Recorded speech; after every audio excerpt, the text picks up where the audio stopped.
They tell you that good fences make good neighbors, but that's only half the truth. See, because a fence is just wire and wood. It's an inanimate object that relies entirely on the person standing on the other side, having enough respect to understand what it means.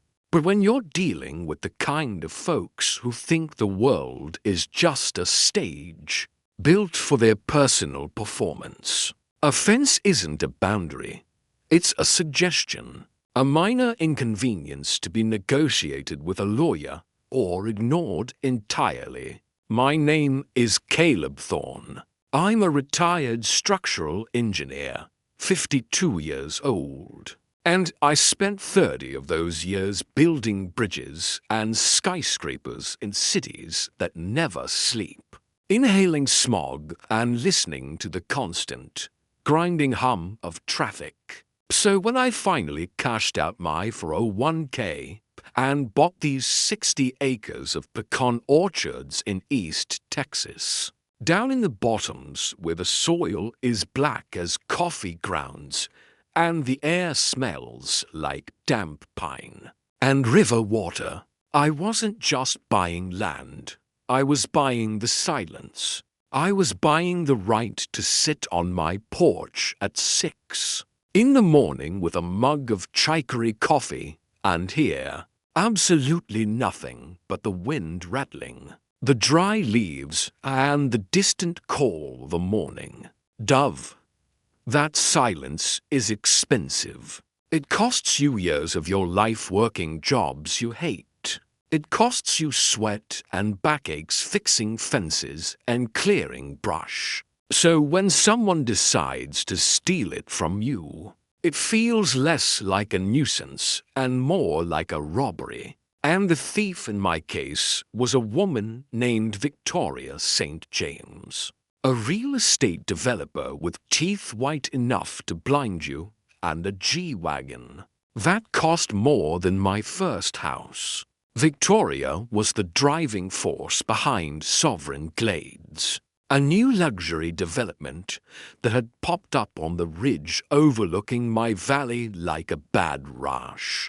Big McMansions made of stucco and fake stone that looked out of place against the piney woods.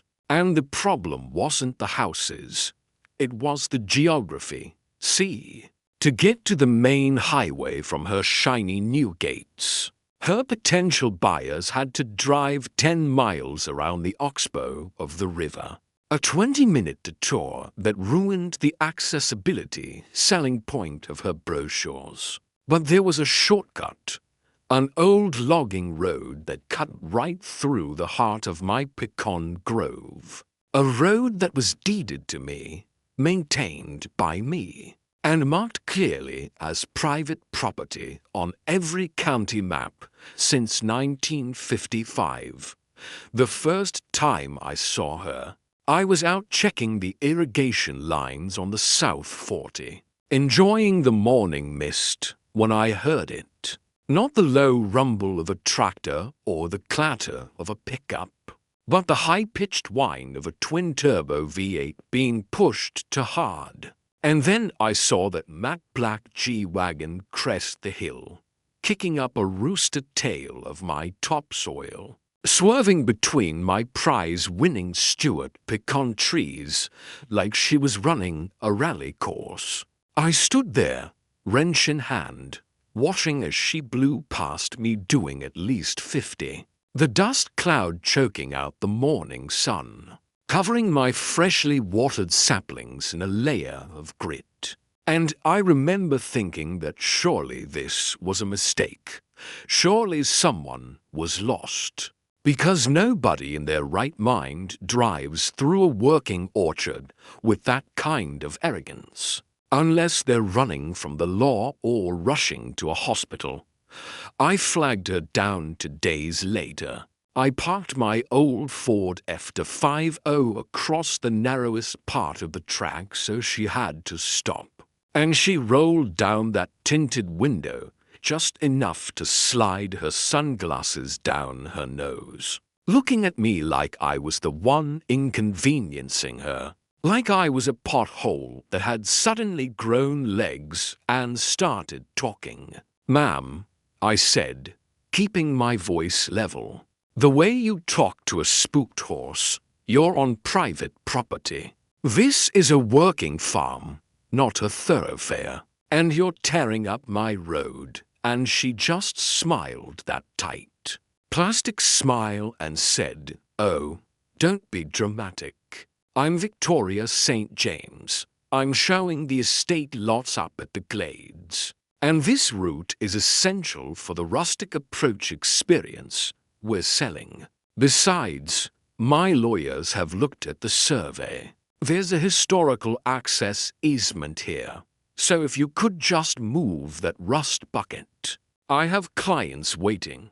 She didn't wait for an answer. She just rolled the window up and honked. Actually honked at me on my own land. And I stood there for a minute, stunned by the sheer weight of that entitlement. Realizing that she wasn't misinformed, she was indifferent. She knew exactly what she was doing, and she simply didn't care, because in her world, people like me were just scenery. We were the rustic backdrop for her wealthy clients to look at while they drove by. In their climate-controlled bubbles, I moved my truck that day because I'm not a man given to roadside shouting matches. But I went straight to the county clerk's office and then to my lawyer, an old wildcat named Saul who operated out of a strip mall office that smelled like old law books and cigar smoke. And Saul pulled the deeds, the surveys, the historical plats going back to the Great Depression. And he confirmed what I already knew. There was no easement, no right-of-way, no historical access. Her lawyers were either imaginary or incompetent. We sent the letter, certified mail, return receipt requested, thick with legal terminology, explicitly stating that she was trespassing, that she was liable for damages to the road surface and the crops, and demanding she cease and desist immediately. And I thought that would be the end of it because usually, when you show a bully a piece of paper with a legal letterhead, they back down. But Victoria wasn't just a bully. She was a narcissist with a deadline. And 2 days after she signed for the letter, she was back, leading a caravan of 3 cars, a literal parade of prospective buyers tearing through my property. And this time she slowed down as she passed my barn, leaned out the window, and flipped me the bird, a casual, lazy gesture that said, "I have more money than you, so your rules don't apply." That was the moment the switch flipped, not to anger, but to engineering. See, anger makes you sloppy. Anger makes you grab a shotgun or dig a ditch. But engineering makes you precise. It makes you look at a problem in this case. A recurring 6,000-pound projectile moving at 50 miles per hour, and design a solution that is efficient, permanent, and most importantly, legally bulletproof. I didn't want to hurt her. I didn't want to hurt her clients. I just wanted to stop the motion. So I sat down at my drafting table and I treated Victoria St. James like a structural load that needed to be neutralized. I stopped seeing her as a person and started seeing her as a variable in an equation that needed to be balanced. I documented everything for 3 weeks. I set up 4K wildlife cameras at every entry and exit point, disguised in birdhouses, capturing license plates, faces, timestamps, and speed estimates. I recorded the dust settling on the pecan leaves, which suffocates the photosynthesis. I hired a surveyor to restake the property lines with bright orange markers. And I kept a logbook that detailed every single infraction, noting the weather, the time, and the level of disruption, creating a paper trail so thick you could choke a horse with it.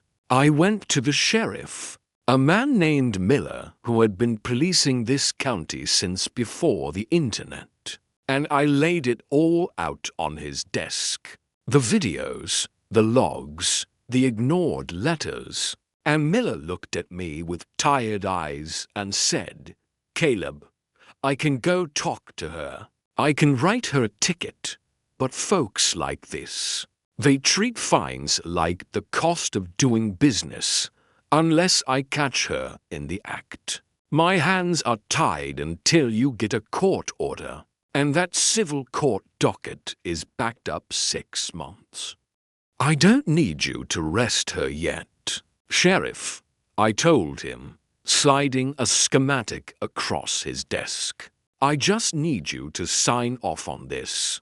I'm installing an access control system. Heavy-duty agricultural tire deflation devices, strictly on my property, clearly marked. Designed to disable unauthorized vehicles to protect my livestock and crops." And Miller looked at the specs, looked at the invoice from the security company, and a slow grin spread across his face. The kind of grin that usually precedes a good story at a bar. And he said, "As long as you post the warnings, Caleb, as long as you give them fair notice, it's your land. You can put a moat full of alligators out there if you want. Just make sure the signs are up to code." So I went to work, and I didn't hide it. I didn't bury spikes in the mud like a Viet Cong trap. I did it the American way, loud and bright. I bought industrial-grade retractable tire shredders, the kind they use at military bases. Steel teeth that would hollow out a run-flat tire in 3 seconds flat. And I installed them in a concrete trench right past the bend where the road straightens out, burying the mechanism but leaving the warning triggers visible. Then came the signage. I didn't use those little hardware store no trespassing signs. I ordered custom Department of Transportation grade aluminum signs, 4 feet by 4 feet.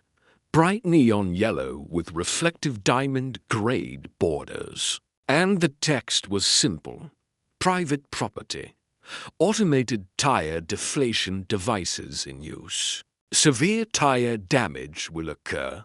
Do not enter. I placed the first sign to 100 yards out, right at the property line. I placed the second sign 100 yards out. And I placed the third sign, a massive one with flashing solar-powered LEDs, just 50 feet before the strip, making it physically impossible to miss unless you were blind or driving with your eyes closed. And I took photos of every sign, notarized the installation date, and sent a copy of the photos and the location map to Victoria's office via courier, just to make sure that when the hammer fell, she couldn't say she didn't see it coming. The weekend before I activated the system, I saw her drone hovering over my orchard, buzzing like a giant mosquito, taking aerial shots for her marketing video, and I just waved at it, a friendly little wave, knowing that she was looking at her screen, thinking she had one, thinking that my silence over the last week was submission, thinking that she had broken the old farmer down, not realizing that silence isn't always surrender. Sometimes it's just the quiet before the trap snaps shut. Tuesday morning was perfect. The sky was that bruised purple color, of a fading dawn. The air was crisp, and the dew was heavy on the grass, making everything look clean and new. I was sitting in my barn, watching the monitors I had set up on my workbench, drinking my coffee, my heart beating a slow, steady rhythm, not out of fear, but out of anticipation. The way you feel when you've set up a complex domino fall, and you're just waiting for that first click. At 7:15 a.m., right on schedule, the motion sensor at the north gate pinged, and there she was on screen. The black G-Wagon gleaming like a polished beetle, moving fast, too fast for a dirt road. Maybe 40 miles an hour, confident, aggressive, owning the space. I watched her pass the first sign. She didn't even tap the brakes. She probably didn't even read it. Just a blur of yellow in her peripheral vision. Just visual noise to be ignored. Then she passed the second sign, and I saw the brake lights flicker for a fraction of a second. Just a hesitation, but then she accelerated again, probably assuming it was a bluff, a scare tactic put up by the grumpy old man to frighten her off. That's the thing about entitlement. It blinds you to danger because you've never really been hurt. You assume the world has padded corners just for you. So she drove right past the third sign, the one with the flashing lights, and committed herself to the line. The sound wasn't a bang.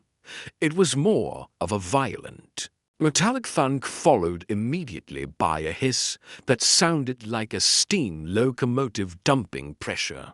The heavy-duty hollow spikes did exactly what they were engineered to do. They didn't just puncture the rubber. They cored it, 5 distinct holes in each tire, instantly venting all the pressurized air. The G-Wagon didn't flip. It didn't crash. The engineering was safe. It just settled, dragging its expensive aluminum rims into the dirt. The handling gone. The luxury ride instantly transformed into a sled on gravel, and she ground to a halt about 30 yards past the strip. The vehicle listing to the left, dead in the water. I didn't run out there. I didn't yell. I just picked up my handheld radio, called Sheriff Miller's direct line, and said, "Sheriff, it's Caleb. Looks like we've got a disabled vehicle on the private road. Trespasser ignored the warnings. Send a unit when you can." And then I picked up my phone, switched it to video mode, and started the long walk down the driveway, the gravel crunching under my boots, the only sound in the valley besides the frantic, confused shouting coming from inside the black SUV.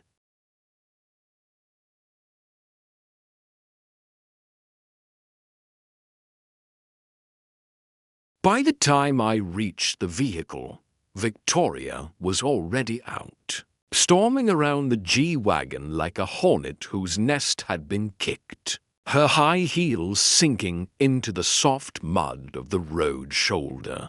Looking at the shredded remains of her low-profile performance tires with a mix of horror and absolute fury, she looked up and saw me approaching, phone in hand, calm as a monk, and her face went a shade of red that I didn't think was biologically possible. She pointed a manicured finger at me and screamed, You maniac! You tried to kill me! Look at my car!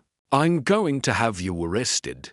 I'm going to sue you for everything you have, you psycho." I stopped about 10 feet away, keeping a safe distance, ensuring the camera frame caught the car, her, and the massive flashing warning sign in the background, framing the shot like a director, and I spoke clearly for the microphone. "Morning, ma'am. Looks like you had some car trouble.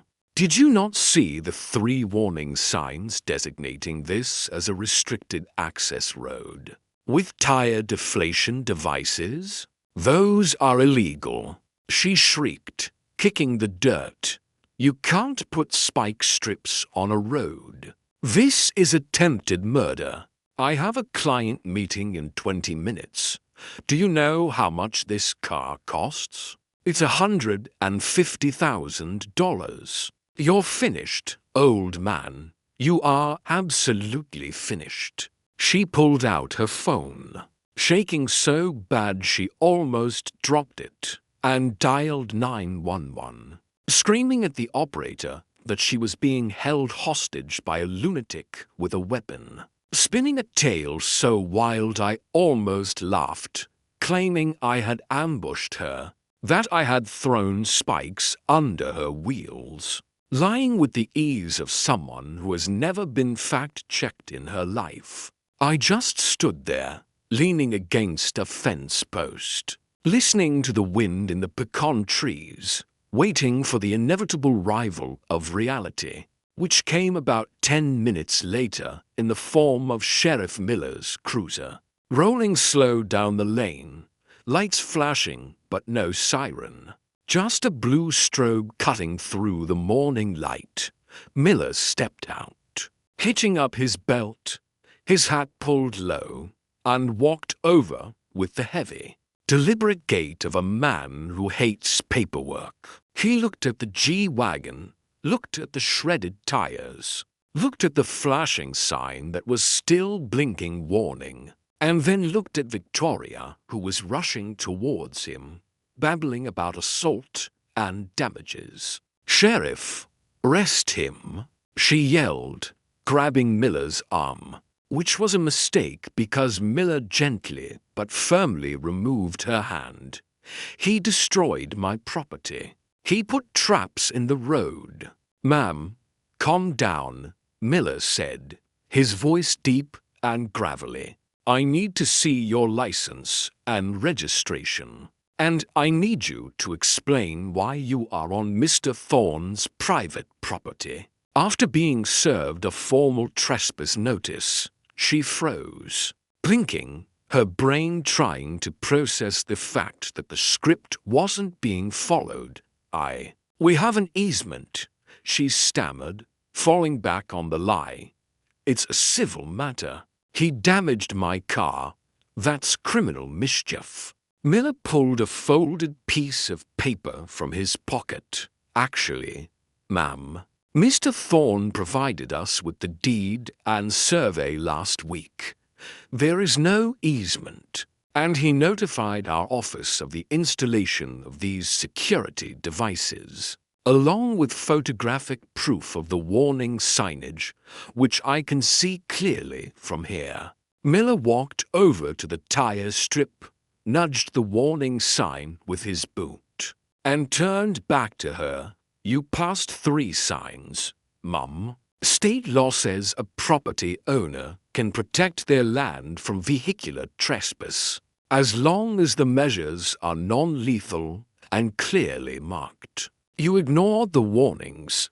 That makes this your fault, not his." He pulled out his citation book. "I'm citing you for criminal trespass, Class B misdemeanor, and reckless driving for the speed you were doing on an unpaved surface." And the look on her face was worth every penny I had spent on those spikes. It was the look of a worldview shattering, the realization that her money couldn't buy her way out of physics or the penal code. Then came the tow truck. I had called Big Earl, the only heavy-duty tow operator in the county who could handle a rig like hers in the mud. And Earl is a man of few words and strict policies.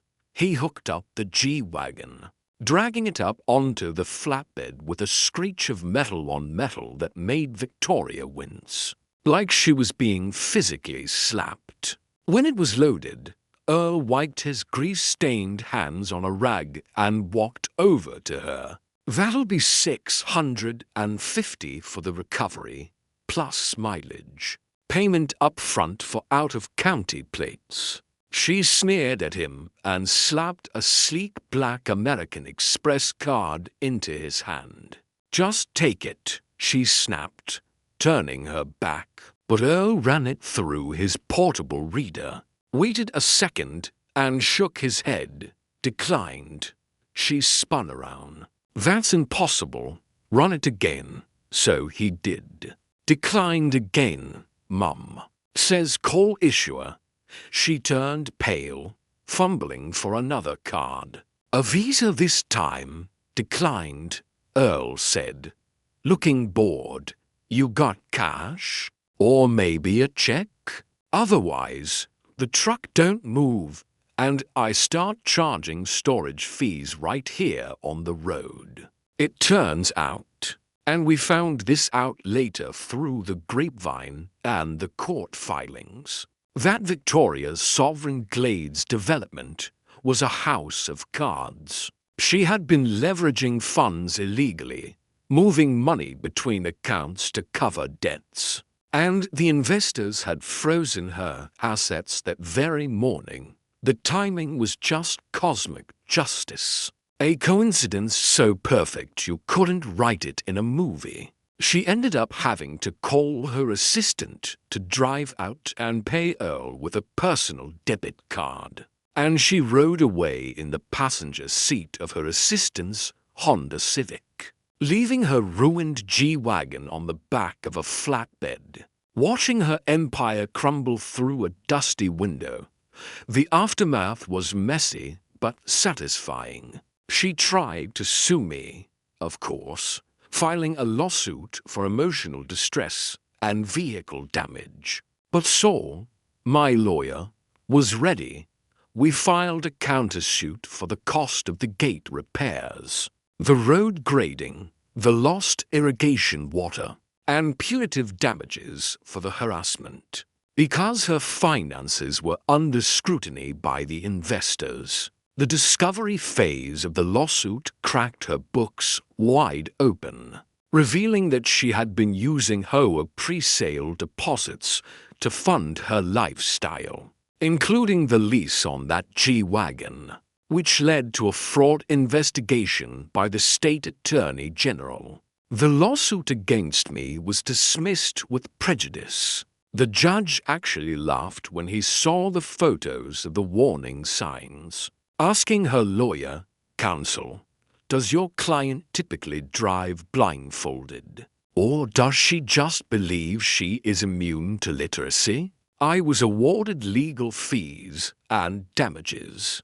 which I donated to the local 4-H club, because I didn't want her money. I just wanted her gone. Sovereign Glades stalled out. The bad press from the fraud investigation scared off the buyers, and the bank foreclosed on the unfinished lots. The land sat empty for a year until a conservation group bought it to expand the state park, ensuring that no one would ever build those tacky mansions on the ridge again. The quiet returned to my valley, but it felt different now. It felt earned, deeper, like the silence you get after a thunderstorm passes. I still have the spike strips installed. Though I keep them retracted mostly, the signs are still there too, fading a bit in the Texas sun, but serving as a reminder. Sometimes, late at night, I sit on the porch and listen to the coyotes yipping in the distance. And I think about Victoria, and I wonder if she ever learned that the world doesn't yield just because you honk at it, or if she's out there somewhere else right now, trying to shortcut her way through someone else's life. It makes you think, doesn't it? About how much we let people get away with just because we want to be polite, just because we don't want to cause a scene. We let them chip away at our boundaries until there's nothing left. But sometimes you have to draw a line in the dirt. Sometimes you have to be the one to say no and back it up with steel. Because if you don't defend your peace, nobody else is going to do it for you. What about you folks? You ever had a neighbor who thought your property line was just a suggestion? Or have you ever had to go to extreme lengths just to get a little bit of respect? Let me know in the comments. I'd love to hear how you handled your own Victoria St. James. Until next time, keep your fences strong and your eyes open.